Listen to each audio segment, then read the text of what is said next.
So we're continuing on in our second unit, and so far we've looked at two views, right? We've looked at Mill's view and we looked at Kant's view. I told you at the start of this unit that pretty much all the thinkers, at least these first three thinkers that we're looking at, agree that there is some kind of fact of the matter about what's right and wrong. One of the phrases I used last time when we were talking about Kant is he thinks there's an objective standard of right and wrong that we're all beholden to. Well, how did these different thinkers explain that? What did they think that hinges upon? Mill thought it had to do with the consequences of our actions. He put forth a utilitarian view in which he argued that when we're trying to figure out how we should live or what's right or wrong, we should look at the consequences our actions produce. Namely, whether our actions are raising the happiness levels in the universe, making people more well off, healthier, all that stuff. But Kant had a different view. Kant said that no, the morality of an action isn't determined by its consequences, and it's not determined by your goal. It's determined by the principle that you're acting from and what your motivation is for action, right? For him, if you're doing what you think is a good thing because you're trying to get money or you're trying to expand your brand or it makes you feel good, that kind of cheapens your action a little bit. And so for Kant, he said to do the 100% moral thing, you got to do it just because you recognize that's the right thing to do. And so to oversimplify, if we call Mill's view consequentialist, the morality of an action is based on its consequences, we could say Kant's view says the morality of somebody's action is based on their intention. Well, today we're looking at a thinker who provides a different answer to this question. What makes an action moral or immoral? But I think what we have when we look at Aristotle is a theory not just about that, but also about how to get there and what the relationship is between being a good person and living a happy, healthy life. So Aristotle is going to say, just to provide a brief preview, that what makes an action right or wrong has to do with virtue. It has to do with your thoughts, your responses to action, your dispositions, what you do in the world, all of these things wrapped up together.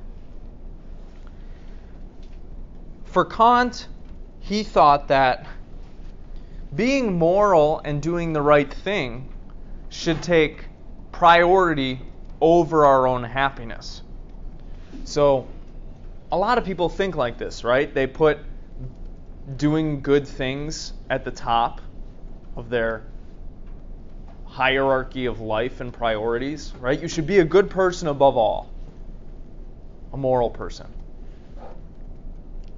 In some sense, Aristotle's going to agree with that, but he's going to say, actually, if you're being a good person and you're doing right things, and you are walking down that path, there isn't a firm separation between being good and being happy. Aristotle thinks that achieving a happy life, a flourishing life, is actually, it goes along with being a good person and doing right things. So we're not going to see the same kind of split that we saw in Kant. Now, Aristotle was an ancient Greek philosopher. He's somebody who wrote on a wide range of issues, including metaphysics, epistemology, ethics, social and political philosophy. This is a guy who has been incredibly influential in Western history, the development of Western philosophy, etc. Notably, he was one of Plato's students. And though he disagreed with Plato on a lot of things, he and Plato, you could say, constructed the foundations of a lot of the views that we're looking at in this class and a lot of the ways that we think about things today. Historically, for example, Catholic theology in a lot of different sects is deeply Aristotelian. Why? Well, in the Middle Ages, Thomas Aquinas ended up producing this massive theological work that was deeply influenced by the philosophy of Aristotle. So within the realm of Christianity, we see Aristotle's influence. Within the realm of ethics, within the realm of social and political philosophy. So this is a really important guy that we're looking at today. But, as you'll see, he doesn't present this crazy, difficult to understand philosophy of life. In contrast to the very difficult view that we looked at by Kant last time, I think you're going to find that Aristotle's view is very commonsensical, rational, and I think you'll find that you will already believe a lot of the things that he says in the work that we're looking at today already. One more note. He was also the personal tutor of Alexander the Great. So this guy is not somebody who's just a footnote in our history. He rubbed shoulders with very important people and has a profound impact on how we think and speak and act still today. I asked you to read just one chapter of Aristotle's seminal book on ethics, the Nicomachean Ethics. Well, what exactly is he doing in this book? He's trying to provide a philosophy of life for us. Not just a theory about what makes an action right or wrong, but how to achieve a happy, healthy, flourishing life. What some philosophers have called the good life. In this way, we could say that this work is different from the last two works that we've read. Whereas Mill and Kant were focused on the question of what makes an action right or wrong, Aristotle is going to tackle that question, but he's also going to try to provide an answer for how do we become good people and what makes a life good? How can we attain that ourselves? One of his foundational ideas is that being a good person is not divorced from the happy, flourishing life. He's going to say, if you follow his ethical guidelines here, not only will you become a moral person and do moral things, but you'll also be happy, you'll be healthy, you'll become a better version of yourself for yourself and others. And therefore, hopefully, through your actions and your speech, you can help make society a better place to live in too. There is a view that is fairly common among contemporary philosophy and just society broadly that says if you know what the right thing to do is, you're capable of being a good person. Aristotle does not completely agree with this. In Aristotle's philosophy, there's a distinction between knowing what the right thing to do is and actually doing it. And you already know this, right? You know that tonight you should not watch 7 episodes of Down for Love instead of doing your homework, right? You know that you shouldn't lay in bed all weekend and not go to the gym, but you do that anyway, right? And so do I. So, another one of the foundational ideas that Aristotle's philosophy is going to be built on today is having ethical knowledge is not enough to make you a good person. And it's not going to be enough to make you happy and achieve a flourishing life. To do that, we have to engage in certain actions, and we have to reform our own characters so that we naturally think, speak, and act in the proper ways that are conducive for our own happiness and the happiness of other people. Thus, he's going to say, this is going to be a big theme in today's investigation, that both instruction, ethical knowledge, and habituation, living in the proper way, establishing the proper habits and the proper mindsets, are going to be required for living the good life, or becoming moral, becoming happy, etc. What this is going to require is that we work on ourselves, that we change some of the mindsets and the attitudes that we have, that we reform some of the responses that we have when people do things that we don't like or say things that we don't like.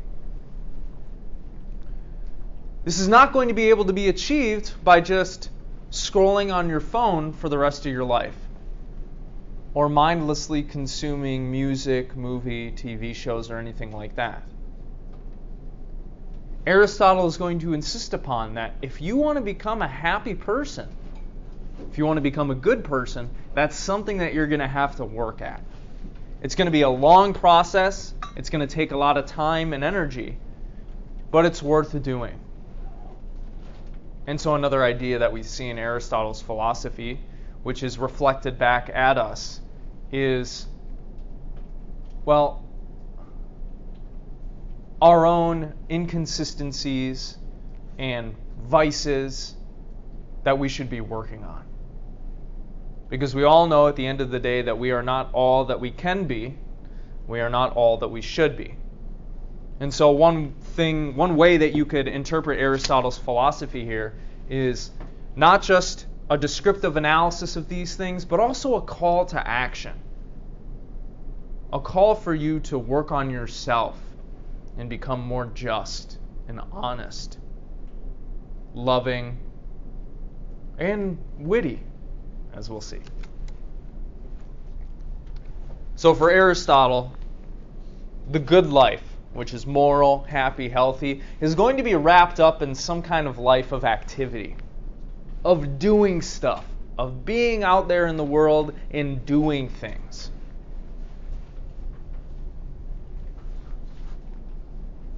To encapsulate this, then, we could say Aristotle's ethical theory is going to center around self-improvement, working on ourselves, strengthening our capacities, and making ourselves into the kinds of people that naturally do good, happy, healthy things.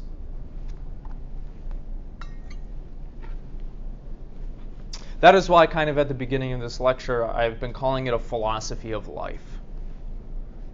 It's not just a view on, what should I do in this particular situation. What Aristotle is going to provide in this piece is a general sketch of how to achieve that thing that we're all looking for. Human flourishing, a flourishing life. Any questions so far? Okay, we'll continue on then.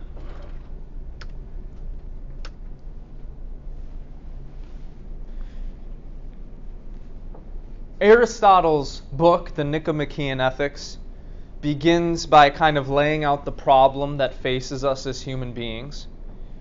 Namely, what is our life oriented towards? Is it oriented towards the right thing? How do we know that? How can we get there? How should we treat ourselves and treat other people in order to achieve this thing called happiness? Well, we'll get into the argument a little bit later, but he grounds this in what he calls the function of a human being. Due to the fact that we have these capacities and abilities, he's going to say that there are things that we ought to be doing in order to exercise those things and which are going to be good for us. The view that he puts forth, which has been modified and critiqued and summarized and investigated in the history of philosophy is called virtue theory. It's the view that the morality of an action is determined by the degree to which that action proceeds from one or more of the virtues. In other words, what Aristotle is going to say is you can't just do good things willy-nilly whenever the situation presents itself. I mean, logically you can, but that's not how things go.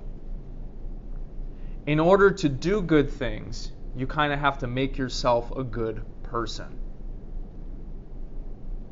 So again, we see this idea that ethical knowledge is not enough. Knowledge of what we're supposed to do and how we're supposed to live is not sufficient for us to get there. There's work that needs to be done. There are things that we need to consider. And I think his life philosophy is well captured in this little diagram here. The principles that you have are going to guide your actions in society, in this life. What action does is it gives you experience. Experience in, how to interact with others, the kinds of decisions that you should be making, whether something is good or bad for you, right? Just pay attention to how it strikes you, what results from the situation you're in.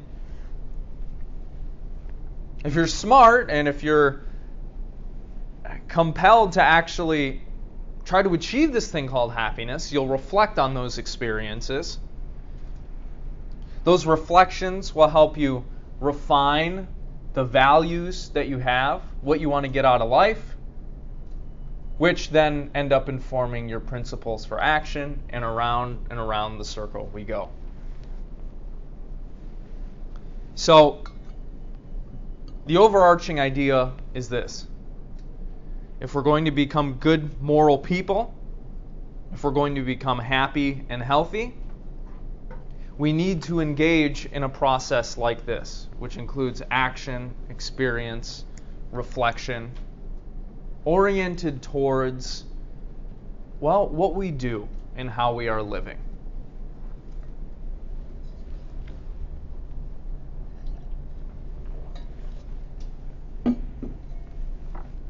So Aristotle's making a lot of claims here, right? First, we have the claim that the moral life is somehow connected to the happy life. We have the claim that if we know what the right thing to do is, that's not enough just to be a good person. We have the claim that if we know how we're supposed to live, that's not sufficient for actually getting us to live the way that we want to, and that's good for us. And at bottom, we have this claim that, how are we supposed to live?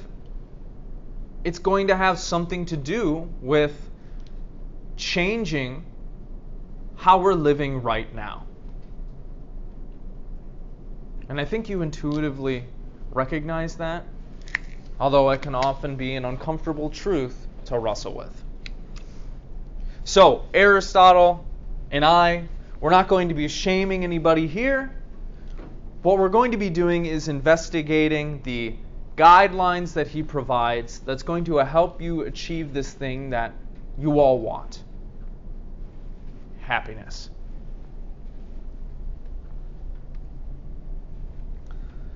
Now, what exactly is happiness?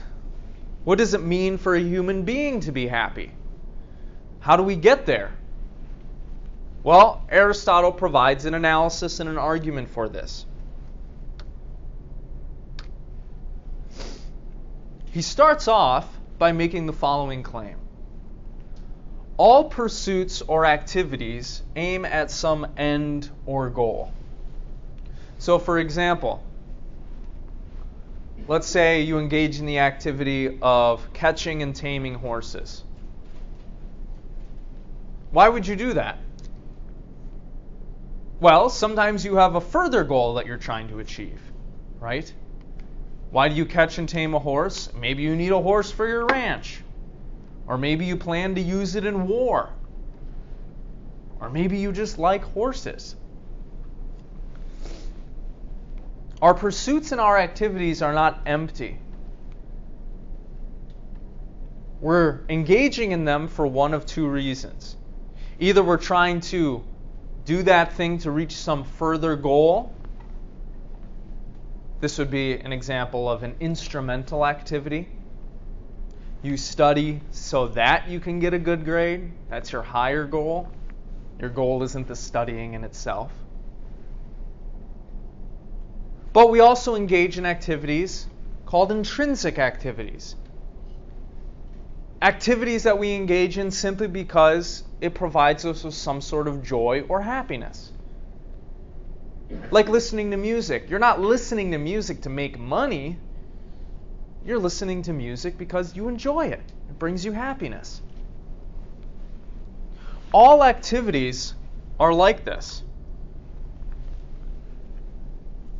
And if we get to the bottom of trying to figure out what we're doing and why we're doing it, we'll realize that fundamentally we're all chasing after the same thing. Why would somebody need to tame and rear horses? Well, maybe it's because they need a horse for their ranch. Why do they need a horse for their ranch? It's so that the ranch can run smoothly and so they can get work done. Why does somebody want the ranch to run smoothly and the work to get done? So that they can be happy and so that they can enjoy life. At bottom, Aristotle is going to say, all our activities are ultimately aimed at achieving this thing called happiness. That is why you do what you do. Why are you in this class? So that you can get credit. Why do you want to get credit? So you can get your degree. Why do you want to get your degree? So you can get a job. Why do you want to be able to have a job and make money? So you can feed yourself and provide for yourself and be happy and, do all that. So there is some end or goal at which all our activities aim. Aristotle is going to say, for humans, that is this thing called eudaimonia. I've been throwing this word happiness around. A better translation of it would be flourishing. Why? Well, the way that we think about happiness nowadays is not the same way that Aristotle is thinking about it. What do you think happiness is? Is it just a mental state that you fall in and out of based on the circumstances? If that's what you think happiness is, you're never going to be able to attain that forever, right? Some days you'll be sad, some days you'll be happy, some days you'll be angry. You'll have it one moment, the next moment it'll be gone. You'll be seeking after this thing that you can't ever really get a firm hold on for the rest of your life. That's not how Aristotle conceives of happiness or human flourishing, eudaimonia. For him, happiness isn't a mental state. It consists in some sort of active life of doing things, where we're exercising our capacities, where we are in relationship with other people, where we're pursuing goals and getting stuff done. So Aristotle is not going to have the same conception of happiness that we do. It's not a mental state. It's not a feeling. It's a kind of life. A kind of life in which you are flourishing. That is what he means here. He says, so if what is done has some end that we want for its own sake, and everything else we want is for the sake of this end, and if we do not choose everything for the sake of something else, because this would lead to an infinite regress, he says progression here, making our desire fruitless and vain, then clearly this will be the good, indeed the chief good. Surely then knowledge of the good must be very important for our lives. And if, like archers, we have a target, are we not more likely to hit the right mark? If so, we must try at least roughly to comprehend what the good is and which science or faculty is concerned with it. So I think you would all agree that you're chasing after happiness. That's what you ultimately want. But what this quote invites us to question is, do we have the proper conception of happiness? Is our life oriented towards the right thing that is going to get us that? If we don't know what happiness is or how to get it, we're not going to be able to achieve that. So he's going to try to outline an argument and an analysis in which he makes this known or makes it apparent. Knowledge of the good would seem to be the concern of the most authoritative science, the highest master science. And this is obviously the science of politics, because it lays down which of the sciences there should be in cities, and which each class of person should learn and up to what level. Since political science employs the other sciences and also lays down laws about what we should do and refrain from, its end will include the ends of the others, and will therefore be the human good. Our inquiry, then, is a kind of political science, since these are the ends it is aiming at. Now, he's using a different kind of conception that we have of political science here. Right? When you think of political science, you think of taking dry classes where you talk about communist theory and capitalism and that kind of stuff.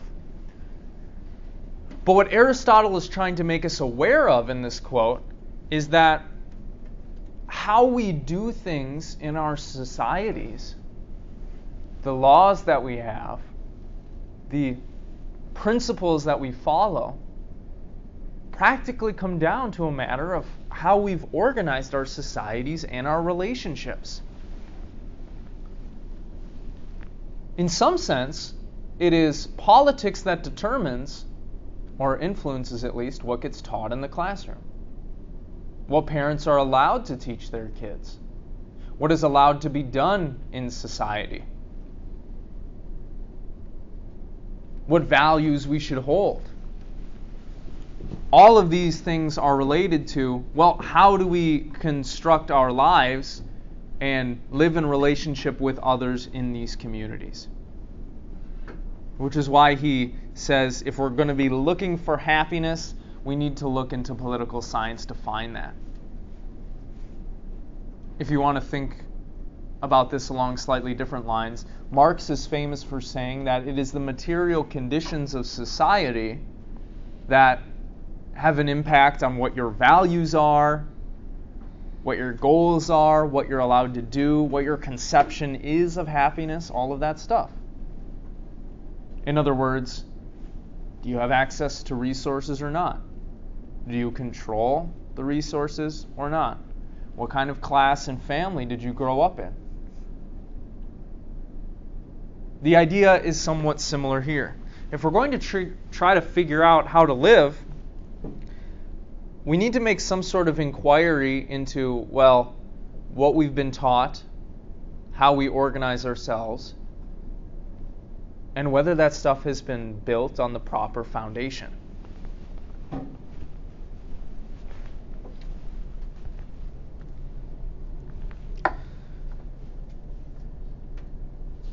People have different conceptions of happiness, right?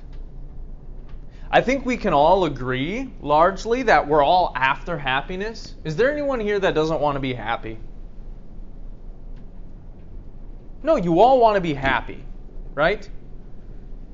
So, okay, humans tend to agree that that's what we're after, that's what we're trying to achieve. But what exactly is that? How does one attain happiness? What is that thing?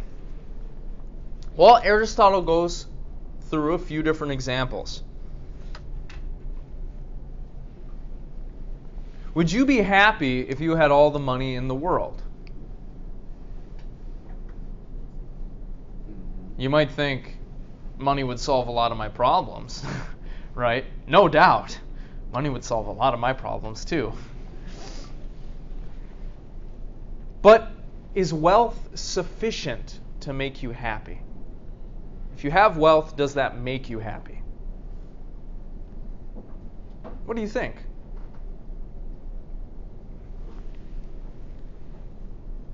I feel like in ways it can just cause more issues. Okay, yeah. Are you thinking of like lottery winners who are bankrupt like 3 years down the line and they have terrible lives Yeah. after winning $400 million? Yeah.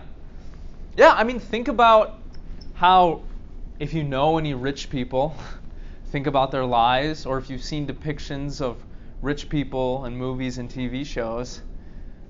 Are they happy, peaceful people? A lot of times they're striving for more, they can never get enough, they don't feel peace in their heart. Happiness might help us acquire happiness. Wealth might help us acquire happiness, but happiness is not to be found just in that.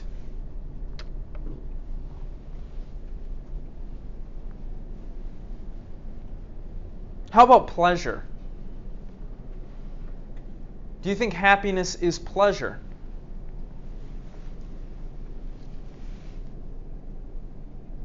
If you experience just never-ending pleasure for the rest of your life, do you think that would be sufficient for happiness? By pleasure here, he's talking kind of like sensuous pleasures, the bodily pleasures.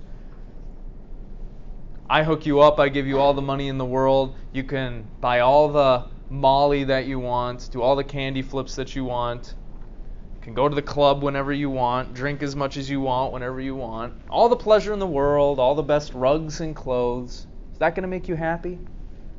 I think it goes along with like wanting more, like constantly, and like you're gonna get tired of that. It's not gonna be special. Okay. And Yeah. you build a tolerance and things like that. So, would you say then that pleasure is not the same as happiness? The rest of y'all agree? Aristotle's going to say wealth is not happiness. That's not sufficient for the flourishing life. Pleasure is not happiness. Happiness is not sufficient for the flourishing life. He provides a different reason, though, an interesting reason. He says the life of pleasure is not fit for human beings. That's what beasts and animals chase after. In some sense, we are called to engage in higher things, to do more meaningful things. How about honor? Would you be happy if everybody honored you and respected you? Is honor happiness? I see some shaking of heads. Why not? Why don't you think honor is happiness? Wouldn't you be happy if everybody treated you like you were a god?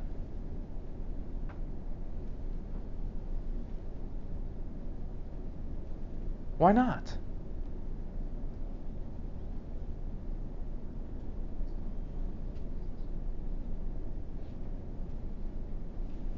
Because like you kind of need like worse feelings to really like appreciate when things feel good. Like if you constantly felt good, you would never have a feeling to compare it to. Yeah. Yeah, that Nietzsche actually makes a similar point in his book Beyond Good and Evil. He says that joy and sorrow are twins. They grow or diminish together. And his point is very similar to yours. If you never go through any suffering or bad experiences, you can't experience true joy. You have nothing to compare it with, no standard or basis to evaluate those experiences from. Aristotle's going to provide a different argument as to why he thinks honor is not happiness. He's going to say, well, you should think about this a little bit harder. The thing that we are trying to make explicit here, what happiness is something that he has shown, and that we all agree, is choosable for its own sake. It's good in and of itself. If we achieved this thing called happiness or flourishing, We're not trying to achieve that for something else down the line. We just want it in and of itself, because in and of itself it's a good thing. He says, why do people chase after honor? Well, they chase after honor because they want something further. They don't chase after honor for its own sake. They chase after honor because they think honor is going to bring them happiness or good experiences or whatever. So, insofar as people chase honor, they're not chasing it in and of itself. That disqualifies it from being happiness, because happiness is supposed to be this thing we're chasing for itself, because it is good in itself.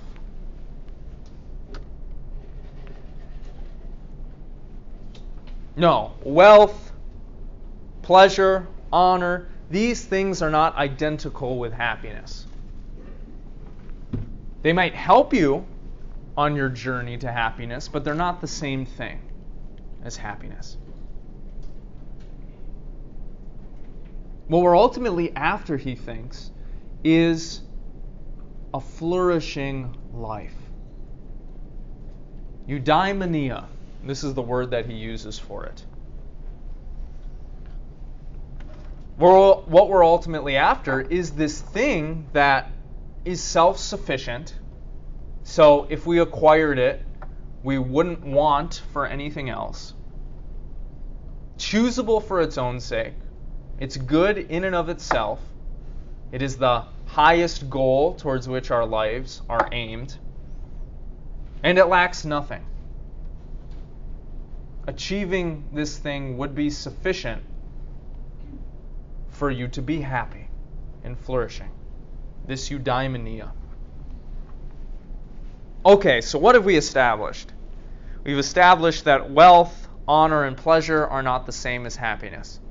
We've established that we are all ultimately seeking after this thing called flourishing, human flourishing. Well, the next question then becomes, how do we get there?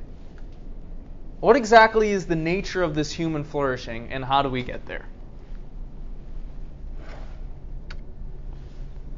Well, it has something to do with what we are like as human beings. In other words, what Aristotle is going to propose is to achieve a flourishing life, we need to pay attention to certain facts about the kinds of creatures that we are. Pigs, for example, they don't sweat, right?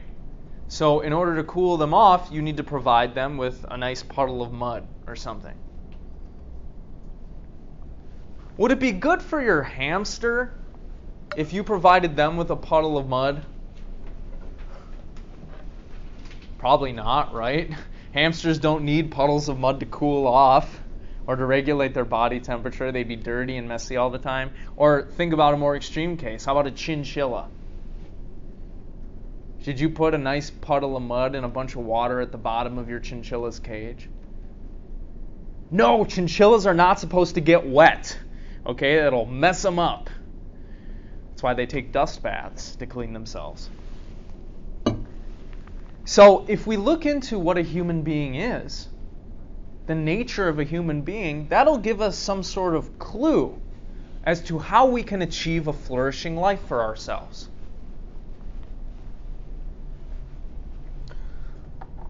You could think about it like this. What makes a good hammer? If we're trying to answer the question of a human being, let's use an example. What makes a good hammer? Does a hammer paint well? Is that what makes a good hammer, if it paints well? If it produces melodic sounds, is that what makes a good hammer?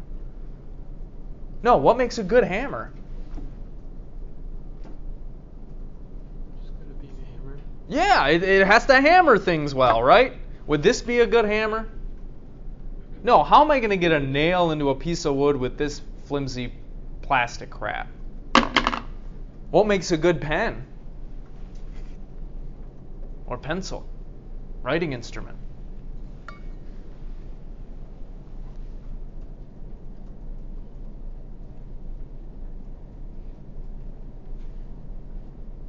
What do you think? If it's smooth, you got like a good smooth pen. You could say maybe it writes well, right? A good writing instrument is one that writes well. What makes a good mug? It holds liquids well, right? And maybe keeps the liquids at a particular temperature. Maybe that's part of a thermos too. Aristotle thinks we can figure out what the flourishing life is going to be for human beings by looking at the kinds of things we are and what our function is. His view is what philosophers call teleological. Things in the universe all have a function.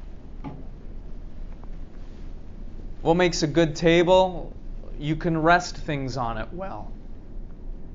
What makes a good clock? It tells time well. That's its function. What makes a good wall? It holds up the building well and separates, room from room well. What makes a good violinist? That they play the cello? Bad? No, what makes somebody a good violinist?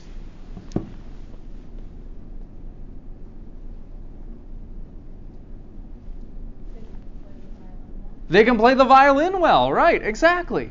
Yeah. What we see when we look at examples like this and we think about this commonsensically is that what is good for a thing is for that thing to perform its function well. A good laptop, laptops well. A good cheetah, cheetahs well. So if we're going to figure out what's good for a human being, what's going to allow us to achieve a flourishing life, we need to ask ourselves, well, what's the function of a human being?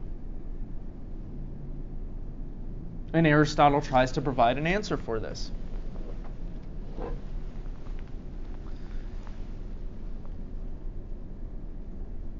He thinks that in order to figure this out, we should look at what separates us from other things that exist.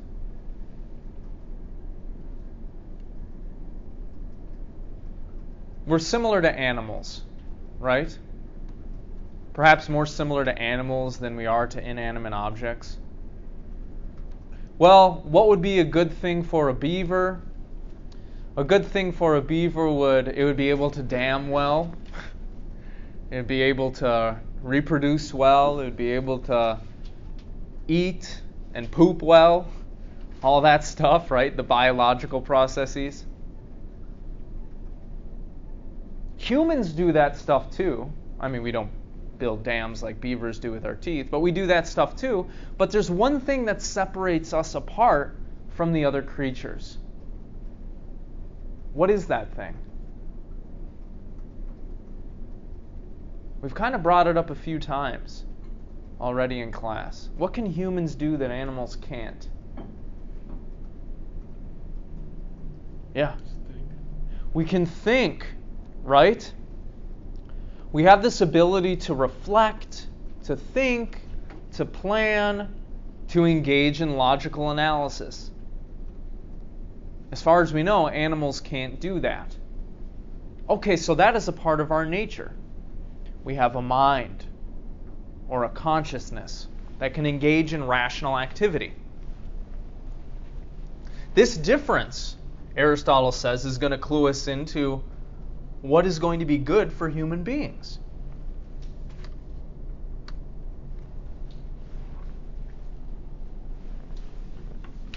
What separates us from animals is that we can think and act rationally.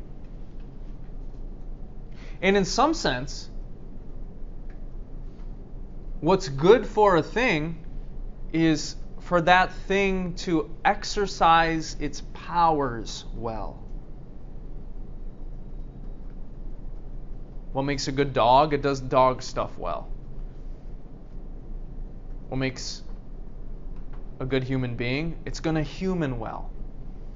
And part of that is going to involve rational activity, using our mind in a certain way.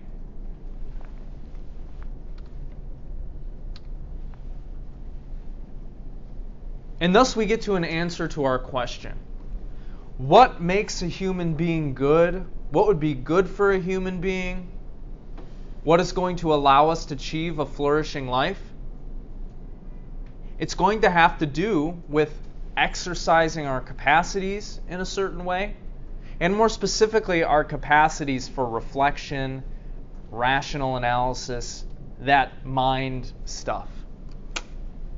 And so he says, the human good, that is, eudaimonia or flourishing, is an activity of the soul expressing complete virtue in a complete lifetime.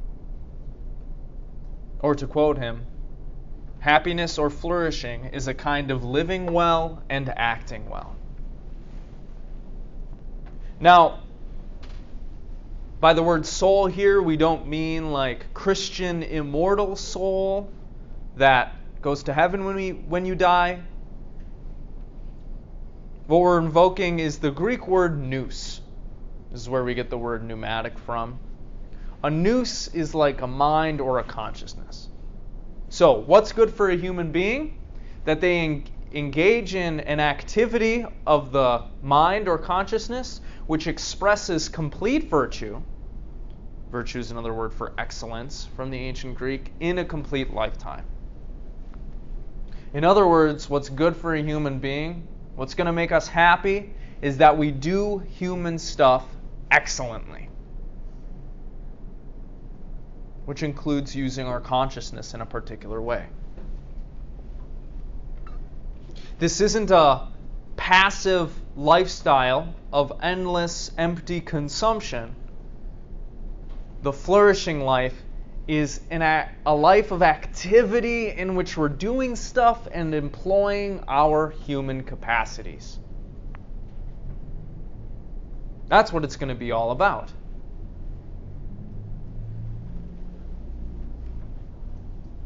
We're not there yet, though. Do you express complete excellence in all that you do? Do you use your mind in the way that it should be used always? No. Nobody does. Or maybe a handful of people do. I don't know. And so what this is going to imply is, if this is true, we have to change how we're thinking and acting a little bit. Because we're falling short of the ideal here. We're falling short of using our minds in a particular way that is completely excellent across our lives.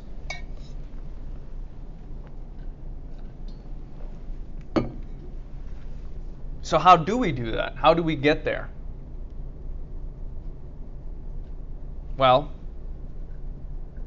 there are going to be a number of requirements for that. A number of activities that we should engage in.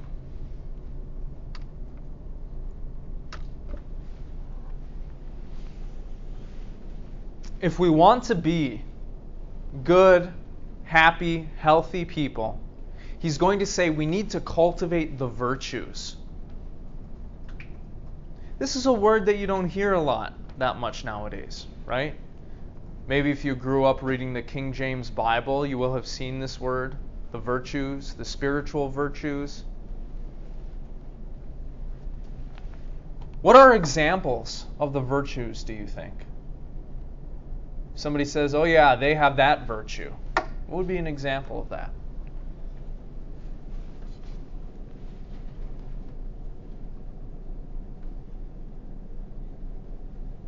Well, we can use biblical examples. Patience is a virtue. Generosity is a virtue. Compassion, love is a virtue. Honesty. Moderation. Not eating 12 plates of food at Thanksgiving so that you're so full and you feel like you're going to die. but maybe, stopping after 2. It's not going too hard into something. Yeah, these would be examples of virtues. We're not born with these things. We're not born expressing love all the time to people, or expressing honesty or generosity, or being moderate in our actions. It's something that we have to work on and cultivate ourselves. How do we do that? Well, we do that by reforming our character, by changing how we think about things, how we respond to things, and changing how we act in the world. What a virtue basically is a certain disposition. Or, to use another word, a tendency. Aristotle's saying if we want to achieve the good life, we need to develop certain tendencies.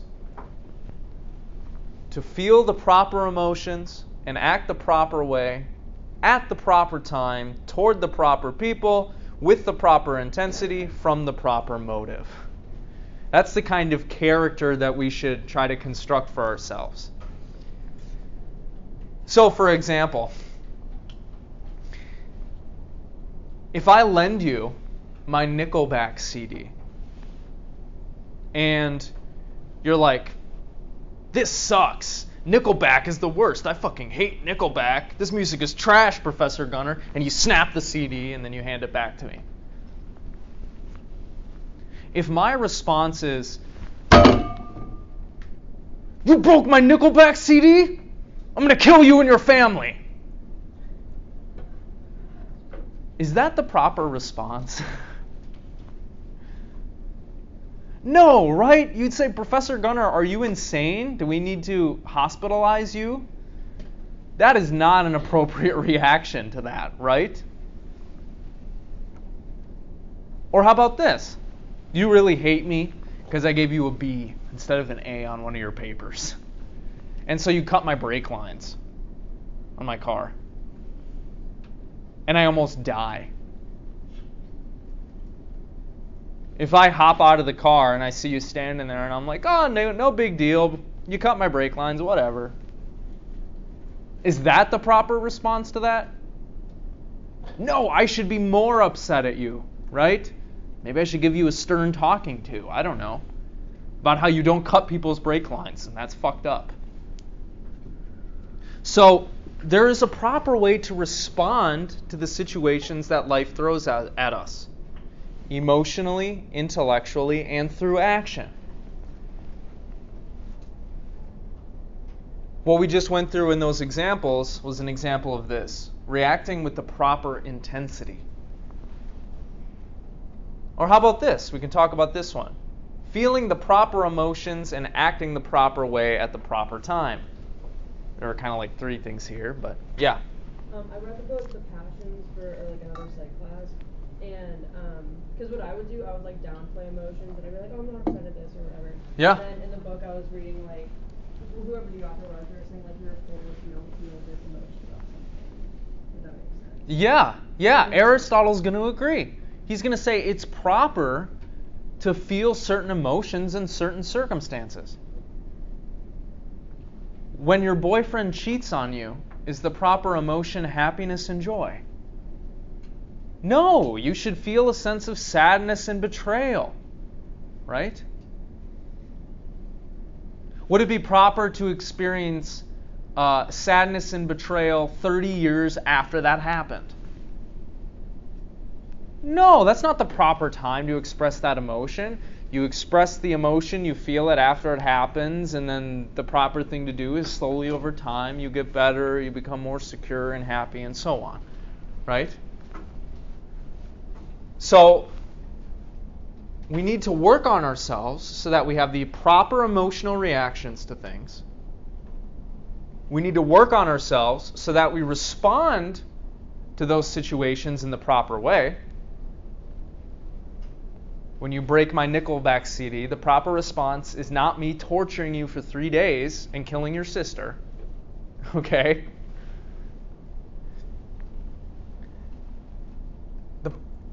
doing and feeling these things at the proper time is also part of this too. And psychology knows this, right? If you bottle up emotions and you don't process them, and if you don't allow yourself to process certain experiences that you've had, what ends up happening? You become traumatized because you didn't work through that. These actions and responses need to be directed toward the right people. If you're mad that I gave you a B on an assignment, it doesn't make sense that you go and cut Donald Trump's brake lines for that reason. No, you should maybe be upset at me, right? Because I'm the one that did you wrong, you think.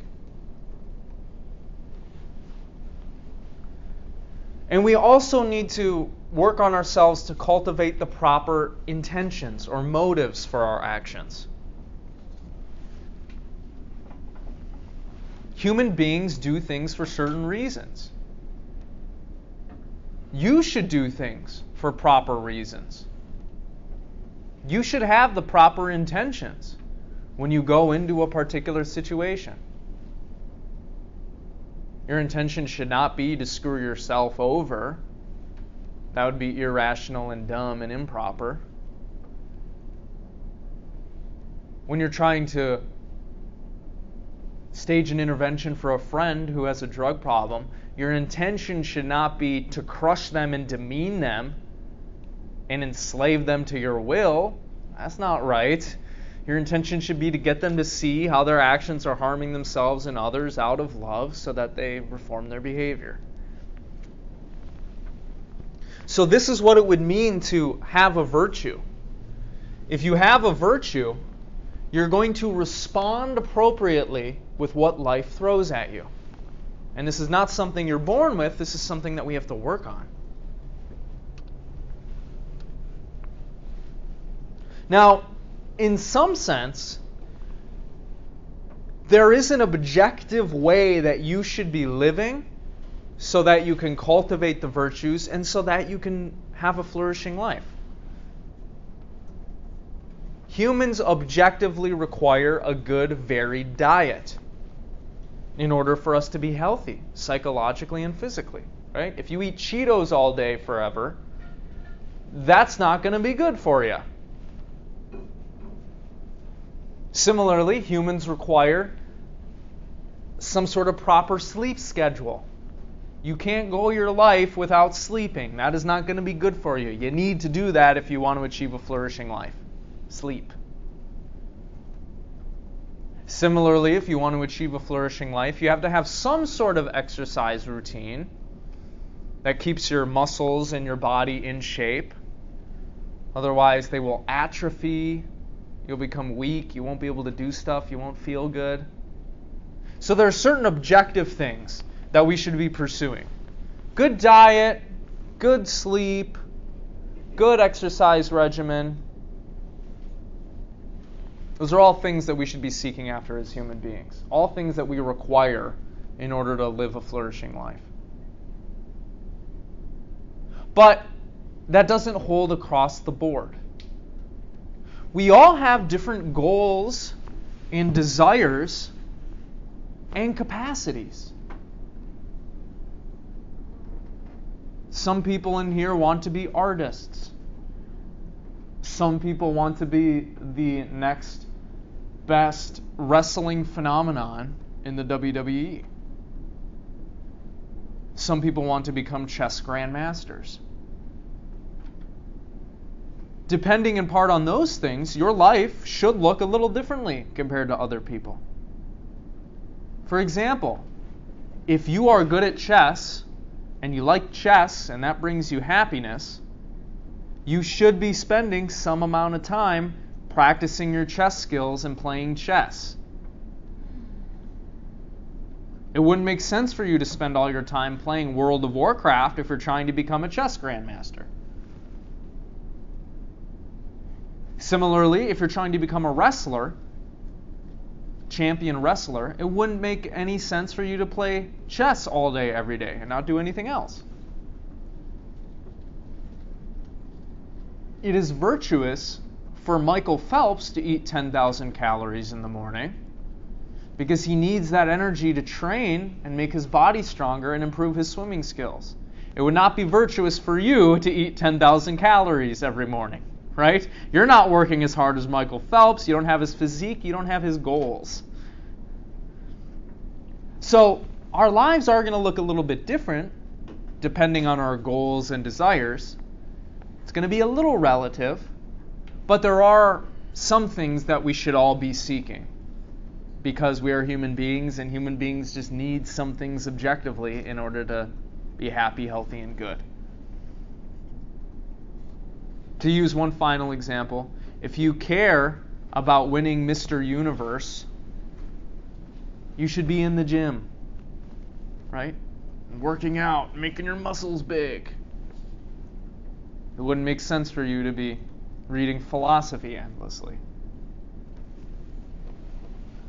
So does this make sense? There are some things that we objectively ought to do, and then there are some things that are going to be different from life to life based on what our capacities look like, what we're after, what our life goals are.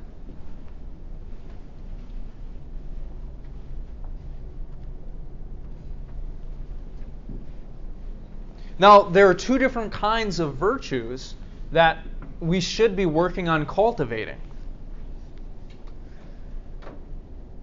We shouldn't just care about making our body fit and in shape. We shouldn't just care about being a moral person. We shouldn't just care about being a smart and wise person. We should be pursuing all of those things. We should be trying to learn more knowledge of the world, learn how to interact in the world, become smarter, and we should be working on becoming a morally good person too. So we should be pursuing the intellectual and the moral virtues, Aristotle says. If you want to become the best version of yourself and achieve a flourishing life, you got to work on all aspects of yourself. This is going to require a lot of time and energy and grit, right? Nobody said this was going to be easy. But if you're after a flourishing life, you got to work on all of this stuff.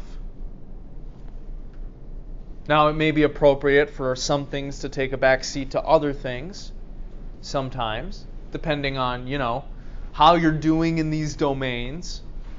But generally speaking, if we want to achieve eudaimonia, we got to work on ourselves intellectually and morally. How do we do this? Well, that requires two things. It requires a proper education, for example, as to what's good, what's right,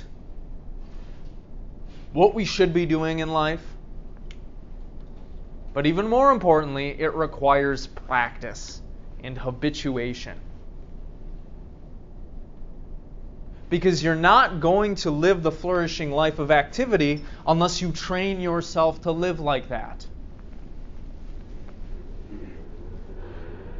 You want to become fit and in shape, you have to habituate yourself to going to the gym. You want to become a good writer, you have to train yourself to write a lot. You want to become a good artist, you have to train yourself to incorporate artistry in your life regularly. If you want to stop spending so much time on your phone, you gotta work on putting the phone down and doing other things. You have to make that a part of your life. So we can become intellectually and morally virtuous through practice and experience, through habit.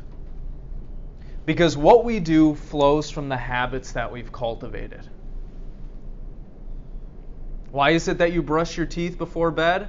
That habit has been ingrained in you since you were a kid. Your parents help instill that in you. And now it's just a part of your life, and you do it, and you don't have to worry about it. You don't have to think about it. It's just a part of what you do. That's what Aristotle's trying to get us to do. is to make these activities that exercise our capacities a part of our everyday routine. Because if we have to have an internal struggle, that's a barrier to improving ourselves and becoming the person that we want to be.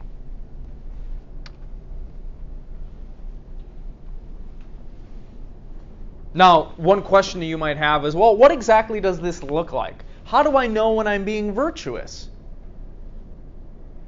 How do I know when I'm doing virtuous things, that I'm having the proper reactions? Well, he says that virtuous action proceeds from what he calls a mean state between deficiency and excess. In other words, when you're trying to figure out how to become virtuous, how to think well, speak well, and act well, and human well, you don't go too far in either direction of doing the thing too much or too little, having too much anger or too little anger, giving too much of your money away, not giving enough away. You got to find the happy mean between those extremes.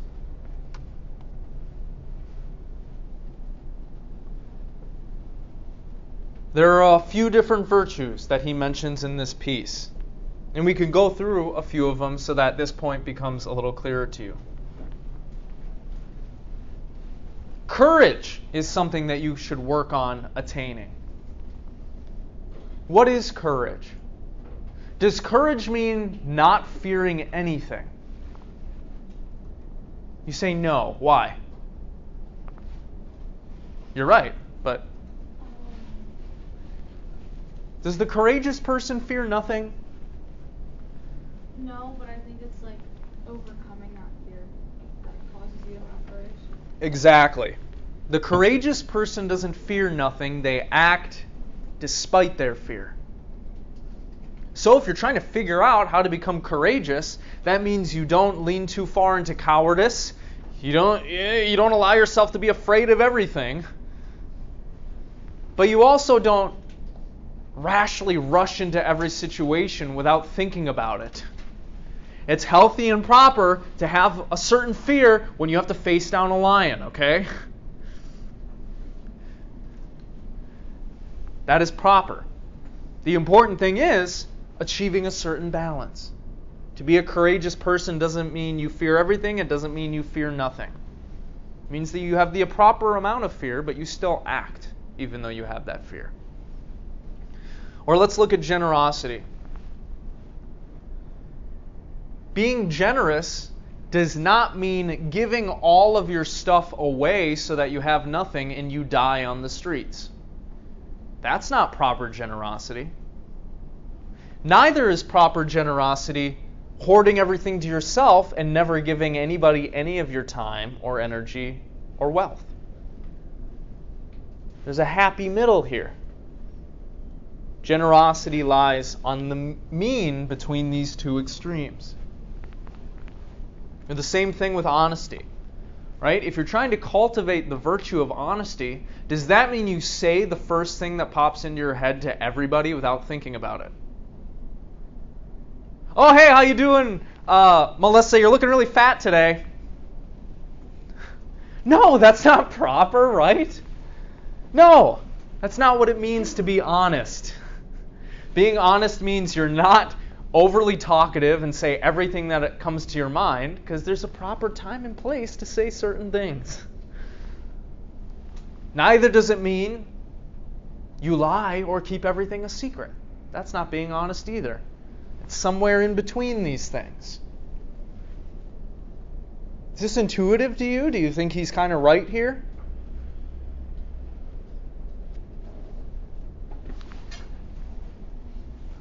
How about friendship? Let's look at friendship. If you want to become friendly and cultivate the virtue of friendliness, what does that look like? Well, that means you're not an ass to everybody. You don't treat everybody like crap. And that doesn't mean you just walk around flattering everybody either. Nobody likes that. That's not being a cool friend. All right? Oh my God, I love your shoes. Oh my God, I love your purse. Oh my God, I love you. Oh my God. It's going to drive people fucking crazy, right? And that's not what it looks like to cultivate a friendship with someone, right? To love bomb them constantly. So, when we're working on ourselves, when we're trying to be virtuous, it's all about finding the proper balance between these extremes and how we think about things, what we do, and how we respond to life.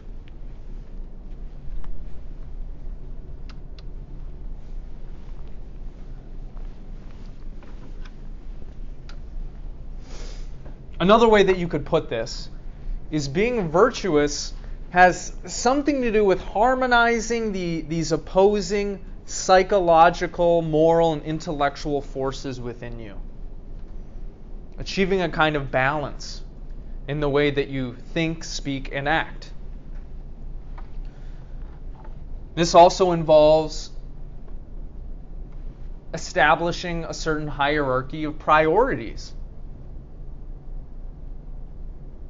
That's kind of what it's all about. You need to look at life in the proper way.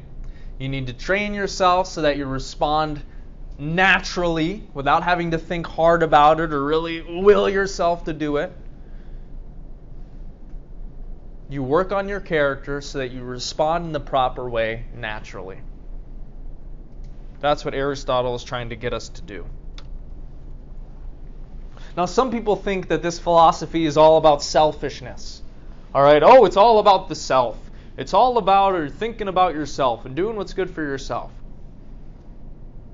Aristotle would disagree. Why? Well, as a lot of thinkers have argued throughout history,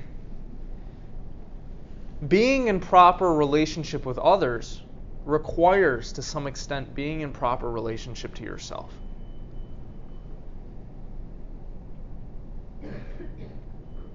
And you might think the opposite is true. Virtue theory, at least according to how Aristotle is conceiving of it, is compatible with both treating yourself properly and treating others properly. Becoming the best version of yourself, in which you have all these virtues, is going to allow you to be good to yourself and others. These aren't mutually exclusive. You're naturally going to do what's right for yourself and others in every situation. So this isn't a narcissistic philosophy. And we've already seen that based on the fact that some of the virtues he talks about are social. And they're based in our relationships with other people.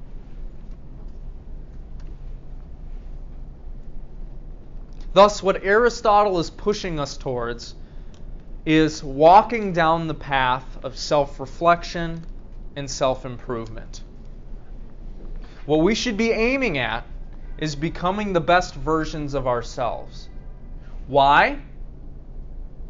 Not only will we change the world, not only will our relationships be good, not only will we become fast and strong and smart and loving, but because that's going to make us happy.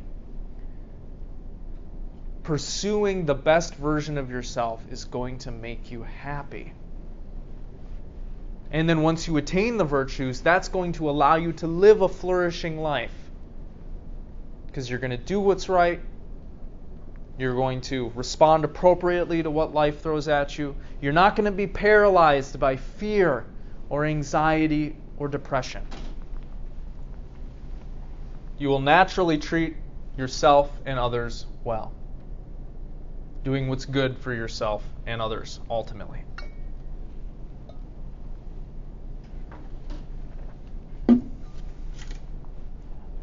So, to sum up, Aristotle presents for us a life philosophy.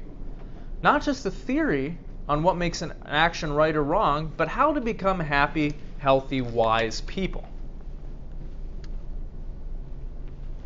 Now, in order to do this, there are certain things that you need. For one, he's going to say, you can't do the right things unless you have the right moral education, unless you have the right moral knowledge. So if you're going to become, better morally speaking, you got to know what's right and wrong. You have to have experience in life in dealing with all these situations in which you're faced with a moral dilemma. Why? So you can practice doing the right thing and make it a part of your character. It's what it means to form this virtue, this disposition, making it a part of your character. And then another thing that he says, which students tend to find controversial, is that in order to achieve this flourishing life, you need what he calls some external goods. You need a certain level of freedom, of wealth, of friends, of opportunities. Why? How can you cultivate the virtue of generosity if you have nothing to give? How can you cultivate the virtue of friendship if you don't have any friends and nobody wants to hang out with you? How can you cultivate the virtue of courage if you're never faced with any scary situations? So, there are certain things that you're going to need in order to cultivate the virtues. And unfortunately, he would say, not everybody has access to all these things. So the flourishing life is not going to be attainable for them. But you might disagree with that. We can chat about it.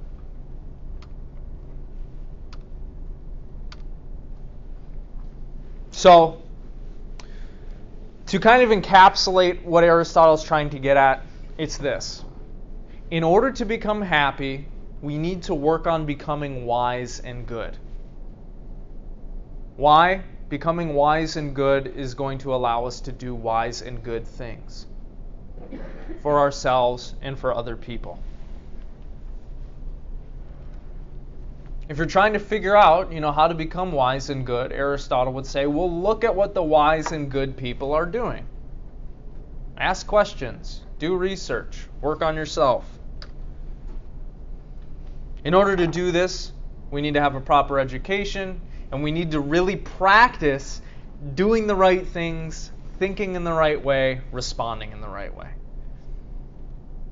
This is not a life philosophy for the faint of heart, because it's one that says, if you want to become happy and healthy and moral, it's something you're going to have to work on. The happy life is not going to fall into your lap. It is, in some sense, your moral responsibility, your own responsibility to attain it. What does this look like? Well, you might say, if you're a psychologist, that it involves doing shadow work.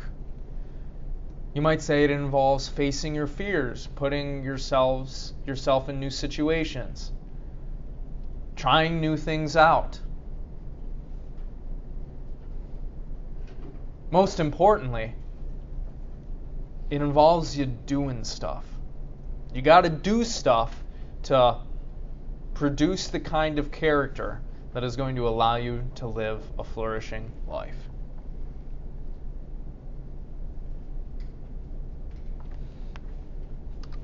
So, what do you think about this view?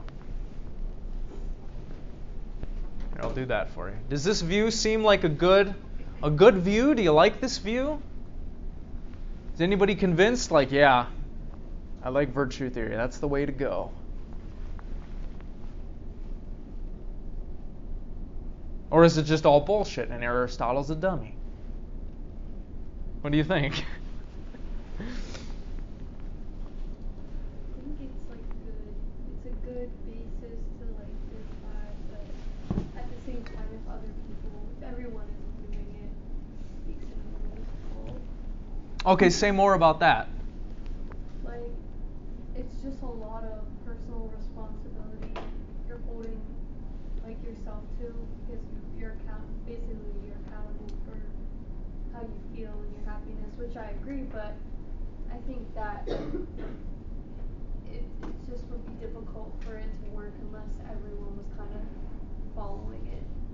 Oh, okay, so your worry is that unless we have the proper structures in place and relationships that are a part of our lives, this is hard. Yeah. Like, I think it's just very situational. It's like one of those things that's like easier said than done to fulfill all these categories of your life. Yeah. At some point, like, other people and constructs do affect you no matter how hard you work on yourself. Yeah. Aristotle would agree that this is not an easy path. In fact, he may even go further than you in talking about how difficult this is to do. What we get from his philosophy is that there's a strong implication that at any given moment in time, there is a handful of virtuous people alive. And one of the reasons why he thinks that is because he thinks you either have all of the virtues or none of them. Why? Because the virtues depend and inform each other. You can't be generous unless you already know what it means to be courageous with respect to how much money you should give, when, where, etc. You can't be friendly unless you already have the virtue of honesty with yourself and others and how you're supposed to act and treat them. So yeah, Aristotle would say, I don't know, maybe there's like 5 people right now in the world who are virtuous. Truly virtuous. But you like the spirit of it? You see any problems with it? You brought up one that kind of leads to an issue. Kind of.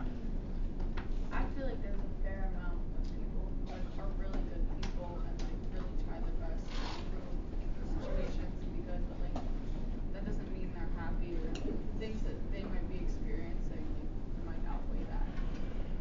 Yeah. Okay, so maybe there's an inherent flaw in his guidelines here. Like if you're a good person and like your whole family gets murdered, but you're virtuous, like that doesn't, you're still gonna be upset, and that's still gonna like cause a lot of issues, and then you have to leave the people. Yeah. Well, he would say, again, achieving a flourishing life does not mean you don't feel sadness or anger. It just means that you're doing all that stuff properly.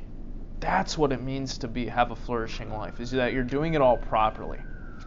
So he would say, and this is where his conception of happiness differs from us. When we say happy, what we imply is, oh, that person is not sad. Oh, that person is not experiencing heartache. Oh, that person is not having any negative emotion.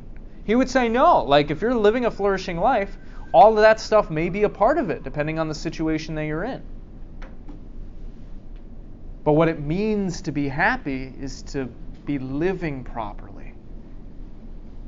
That's what it is all about. And so I'll leave you with this. While I like the spirit of this view, and it seems like y'all do too, obviously, like utilitarianism and deontology, it does have certain weaknesses. The biggest one, I think, is this. Is this going to help us solve a lot of the problems that we have now?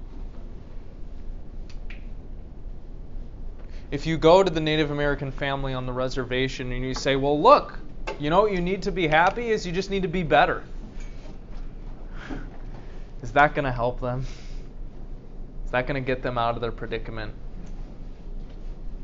Probably not. So maybe this view needs to be combined with some other views and attitudes. But I'll leave that up for you to decide. Okay. Thank you for coming. I hope you found this interesting. If you have any questions or concerns, don't hesitate to email me. Otherwise, I will see you all next week, where we'll start looking at ethical issues.